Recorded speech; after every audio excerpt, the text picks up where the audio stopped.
Welcome to PhillipCapital's weekly market watch.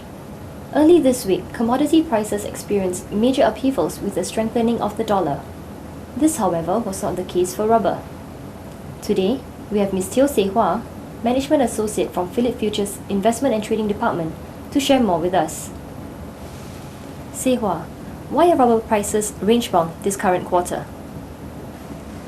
Even though the rising commodity prices were held back by a stronger dollar, rubber prices remain rather stable, trading within the 155 yen per kg to 177 yen per kg levels. Crude oil affects rubber positively, and despite the firmer crude oil prices, the upside for rubber is capped by a weak longer-term fundamental outlook, as demand has not picked up in tandem, especially after the fall of GM and Chrysler. On a separate note, International Rubber Study Group, or in short IRSG, reported that the global rubber consumption growth plunged to its lowest level since April of 2006, where year-on-year consumption growth plunged to a negative 9.4%. In addition, IRSG reported a bleak outlook for the productions of passenger cars and commercial vehicles, with all regions forecasted to see a substantial reductions in output sales of this year, with recovery in 2010 to be slow.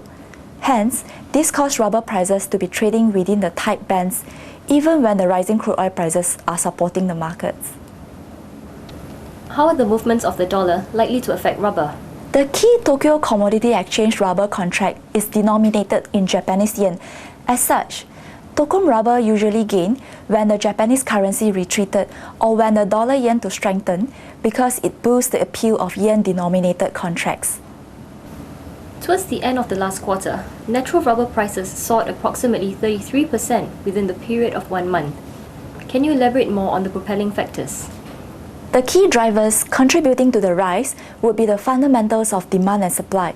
The world's top 3 producing countries, namely Thailand, Indonesia and Malaysia, have joined efforts to slash productions, reduce shipments in line with a decline in demand, which prevented stockpiles in consuming countries from swelling, cutting down trees, as well as plan to buy natural rubber at higher rates from local farmers to bolster prices. In short, this plan to rein in export to fight the impact of the global recessions not only helped to prevent a price slump but sent the prices higher. Similarly, crude oil has been trending upwards since March. This rally in oil prices boosted the cost of producing the competing synthetic rubber, which is made from its distillates. As such, Tokum tails crude oil to creep higher throughout this period. What's your view on rubber in the upcoming weeks? Personally, I believe it will be range-bound, with a downside bias being possible in the next 2 weeks between the bands of 155 yen per kg to 177 yen per kg levels. However, if the price is to break the 155 yen per kg support level, it may decline further, since we noticed that rubber prices dipped below the 160 yen per kg level on the 18th of June, which is near the 5-week low.